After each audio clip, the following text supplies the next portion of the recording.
This episode of Thinking Through Autonomy is in partnership with the Eno Center for Transportation. Eno is an independent, nonprofit think tank focused on transportation. As an organization, Eno shapes public debate on critical multimodal transportation issues and builds an innovative network of transportation professionals. Eno's Aviation Working Group is a standing advisory group on all matters related to aviation policy. In their latest report, Bridging the Gap, Sustaining UAS Progress While Pursuing a Permanent Regulatory Framework, will inform today's discussion. Welcome to Thinking Through Autonomy, a podcast to help you understand the promise and impact of autonomous land and air vehicles in our world. I'm Ken Dunlap, managing partner of Catalyst Go, taking you on this journey. Hear and read more at thinkingthroughautonomy.com. Now it's time to take your hands off the wheel, foot off the pedal, hand off that throttle, and let's go. We're kicking off the podcast with Paul Lewis, Vice President, Policy and Finance from the Eno Center for Transportation, which is our partner in these episodes. Paul's a multimodal expert in transportation technology, pricing, and economic development. He's on the advisory board for Carnegie Mellon's Future of Work program and named one of Mass Transit Magazine's top 40 under 40 in 2016. We'll be leveraging Paul's and the Eno Center's perspective that spans across transportation sectors. In this segment, we'll focus on comparing and contrasting the challenges faced by this nascent unmanned industry against similar ones that might have been faced by other sectors as they developed. Paul, welcome. Glad to be here, Ken. Thank you. Paul, I want to start out talking about the Eno Center. I want to start by saying happy birthday. You're about to turn 100 years old. And I am wondering, what is behind the secret sauce to the Eno Center for Transportation's longevity? Yeah, that's true. We're very excited. Next year, 2021, is our 100th year as an organization. And we've been looking at challenging transportation issues for the past 100 years. And, there's a couple things that are really important to our success. And one is that we have a tremendous amount of folks that are involved externally. And, whether it's in aviation or freight or surface transportation, our external stakeholders are crucial to making sure that we are developing the kind of things that are important to transportation and the transportation industry. The other thing is that we don't look back too often. We're always kind of focused on what's next. And this is, I think, part and parcel to our aviation work and looking at UAS, making sure we're looking forward to make sure that we're being most relevant. There will probably be some listeners who are not familiar with the Eno Center, yet I'm sure that they've used technology that William Phelps Eno developed, and they don't know it. So the way I understand it, we have this phrase called rules of the road. Everybody uses it today, but that was developed by William Phelps Eno for the state of New York in 1909. Can you tell us a little bit about the Eno Center's founder and his role in transportation? Yeah, the history goes back long before that. In fact, when William Eno was a young man, he was caught in a horse and buggy traffic jam in Manhattan, and he was so traumatized by that event. He dedicated his life and a good portion of his father's money to overcoming problems in traffic, specifically, that then grew out into broader transportation problems. But one of those was writing the first rules of the road. Before William Eno, there were no rules. It was kind of just general norms. But with the introduction of the automobile and growing traffic congestion, there needed to be a codified way on how we use that public space to move vehicles. And so he's credited with inventing the traffic circle and the stop sign and other traffic control devices, along with the specific rules of the road that have evolved certainly over the past 100 years, but by and large remain based on his first principles. So, Paul, if we look forward 100 years, can you tell us a little bit more about what Eno's research portfolio looks like today? Yeah, so when we were focused in the beginning on traffic and traffic control, we've now expanded to be totally multimodal. So we look at everything from aviation to freight to cars and trucks and buses and trains, all the way down to walking and scooters and bikes and everything in between. And within that, we're focused on public policy outcomes, whether that be at the local, the federal, or the state level of government. And so we involve our partners across the board and across the industry to make sure that we're coming up with independent, nonpartisan, and really pragmatic policy solutions to today's most challenging problems. And as I understand it, a significant portion of this work is done through your working groups. Can you share with us a little bit about what a working group is, what it does, and who are on these working groups? Yeah, so we developed a bunch of different groups based on either modal or subject matter interest. And so we have working group that's looking at digital cities, and one that's looking at freight, one that's looking at transportation finance, and one that's looking at aviation. And our aviation working group is one of our oldest and most active groups that involves folks from across the spectrum, whether it's manufacturers or airports, airlines, pilots unions, air traffic controllers. We try to involve a bunch of different stakeholders within that community, and they serve as an advisory board to help us shape the areas where we want to go with our policy, and then help advise us on how to make those policies so that they are useful and practical in today's policymaking environment. Sure. Now, traditionally, I understand that the aviation working group focused on issues related to manned aircraft and air traffic control. But now your working group is focused on unmanned vehicles.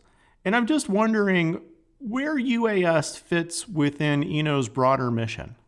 So the aviation working group has looked at a bunch of different issues over the past decade. We started out looking at air traffic control reform. We've also done some work on certification, on airport privatization, on congestion in and around airports.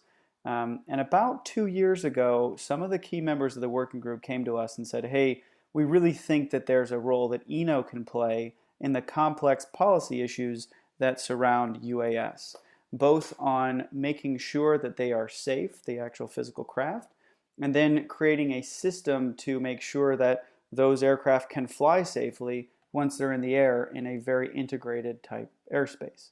And so that was a big issue. It was something that was forward-looking, and it's an area where we haven't defined and finished what that public policy looks like. And given that it's a new topic, the aviation working group was very excited to kind of shift and really focus on that future, given that it's growing so quickly and there are so many undecided factors when it comes to how those UAS systems are going to be regulated and incorporated into the broader aircraft system. As I mentioned at the introduction of this segment, William Phelps Eno wrote the rules for the road for cars and buggies. And when you look at the unmanned world, UAVs, or maybe some people call them drones, where are we in terms of writing those rules for the road, for the construction of drones, for the operation of unmanned vehicles, and even integrating unmanned vehicles into the same airspace that business aircraft fly, general aviation flies, and even commercial aircraft fly? It's an interesting question because in some respects, we're totally at a nascent phase where we haven't written the rules at all. And in other respects, there are a tremendous amount of rules already written for manned aviation that can very easily be applied to UAS without necessarily upending the whole paradigm. The challenge that we have is sifting through those differences and similarities to create a new system for those aircraft that both encourages innovation, right, which is what UAS are really all about, but also maintains the incredible safety that the system has. And so that's what the policy really has to balance. And I think it's been really important, and this is something the group has certainly done over the last 2 years, is tried to look at existing examples, not just from aviation, but from other modes, to see what has worked and what hasn't, and seeing if we can apply some of those same structures to the UAS world in part not to necessarily rewrite the entire federal code, but also to make sure that we're learning from the good examples and frankly, learning lessons learned from past failures. As you look across transportation, whether it's technologies, whether it's new procedures, whether it's the integration of various modes of technology, do you see any kind of examples where there's either a one-to-one correlation between what we're seeing now with UAS, or maybe something that we can say it's closely similar to those challenges? Because I think often there's a presumption that when you talk about unmanned aircraft, that this is a new technology. There never were any rules written for it. This is a brand new industry, and we have to start from the basics. You talked a little bit about this before, but what industries could you point to? Yeah, so I think that the industries that we can point to, of course, are in aviation. There's a lot. Aviation tends to reinvent itself every once in a while because there's so much technology involved. But the basis of it still remains very applicable. Also, self-driving cars, autonomous vehicles is another paradigm. I think that AVs, road AVs, are not nearly as advanced as UASs in many respects. But I think that those two industries and those two applications have a lot to learn from each other in terms of developing smart policies. But yeah, I mean, I think that learning from other types of regulations and other regulatory regimes for modes is going to be crucial in developing smart policies for UAS in the future. Back on August 25th, you released your report that was entitled Sustaining UAS Progress While Pursuing a Permanent Regulatory Framework. And the report mentions gaps. And certainly there are gaps between what an unmanned aircraft can do versus what it's allowed to do today. And I'm just wondering, is that an adequate way of discussing this gap? Are there other gaps? Or why do you think there is this gulf between what it can do and what will allow it to do? Yeah, so I mean, there certainly is a gap on the technology part. If you look at different applications, different people, different things that people have dreamed up for UAS to eventually do one day, the technology isn't quite there yet. It's still under development. It's still not quite hitting the targets that the private sector has set for it. But on the policy side, and on the public sector side, there are certain gaps in the policy regime, and I think that both have to work in concert. So as the technology develops, we might not need specific regulations right now, but when those technologies do hit the road, or when those technologies do hit the sky, let me correct myself there, they need to operate in a regulatory regime that is both enabling and also ensuring that kind of safety. And those kind of things don't happen overnight. We know the trajectory for the technology. We know that some of it's still a few years away. We need to make sure that we are addressing the gaps on the policy side too, so that when those are released commercially, we're not kind of fighting and playing catch up on the regulatory side, and can enable that stuff to happen rather quickly. Your body of research spans Part 107, which we know is the basic regulations for unmanned aircraft, all the way through aircraft certification, which allows the vehicles to essentially fly with a level of airworthiness that is certified by the FAA. And I'm wondering, as you did this research and you produced the report, what things are you most surprised about that you found?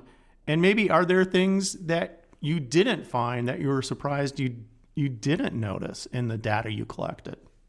Well, that's an interesting question, and I think that our host is being a little modest here, right? Because you helped author the report, and this has been an area for your expertise for a while. And I think you and I, when we were putting this together, we were surprised by a couple things, and we were also not surprised by a couple things. But some of the data was really enlightening in terms of the different types of uses, the shifts from the Part 107 is kind of the go-to for commercial drone applications.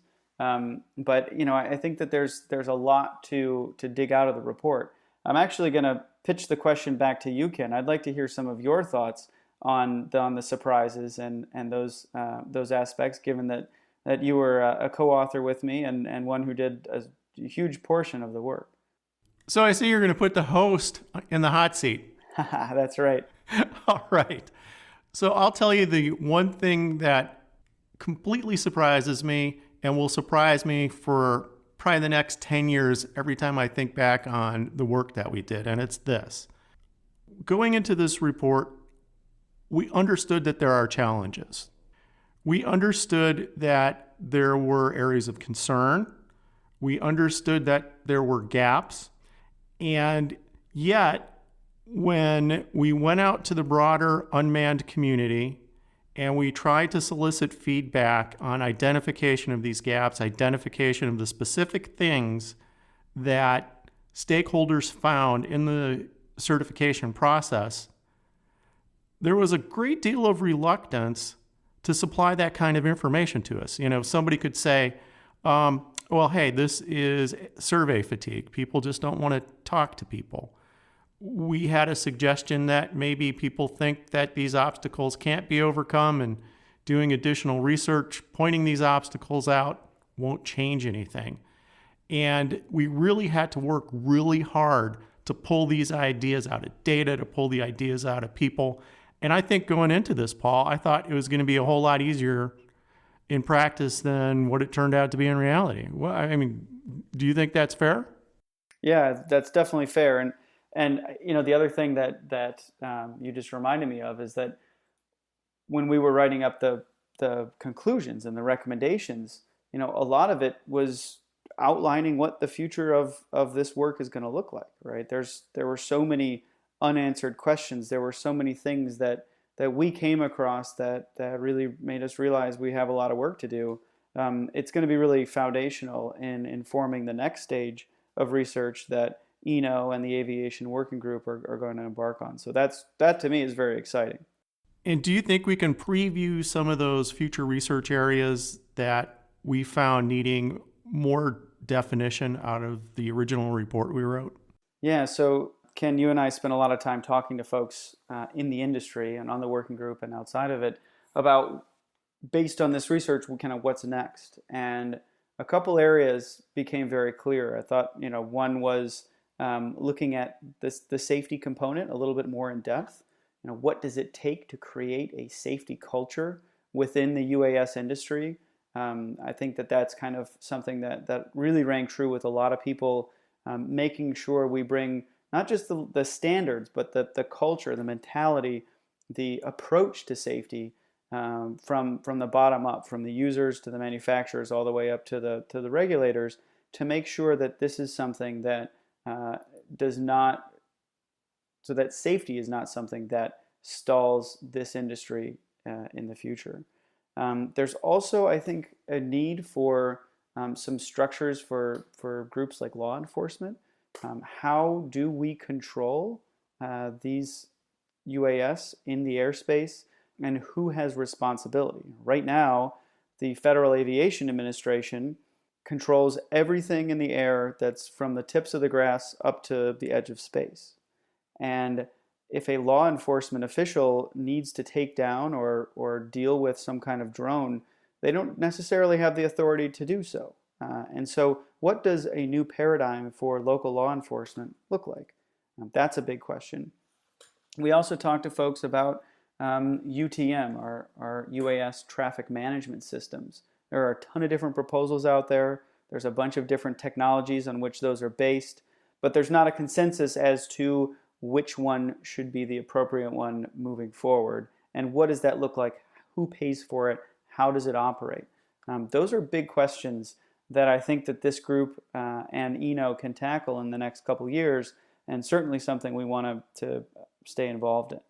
Ken, is there anything that I'm missing there? Did you feel like in doing this research there were other areas that we could and should focus on? So that's the $1 million question, because I do think that there's one area of research that needs to be talked about, and it needs to be supported by analysis and good data. And that's, what do you do with drones and unmanned aircraft that appear in places and in situations where you don't want them to be? That's, I guess, what we call the rogue drone problem. And, I do think that everyone has an opinion on it, yet the body of research behind countering drones is very, very small. And I think we need to look at that at some point. Great point. So, Paul, I think you have just outlined another 100 years of work for the Eno Center for Transportation. And I want to thank you for that. And I want to thank you for your participation in the first part of this episode today. We'll be turning things over now to a discussion with various members of the Aviation Working Group for a discussion of their experience with UAS and a description of the challenges they're facing with their work.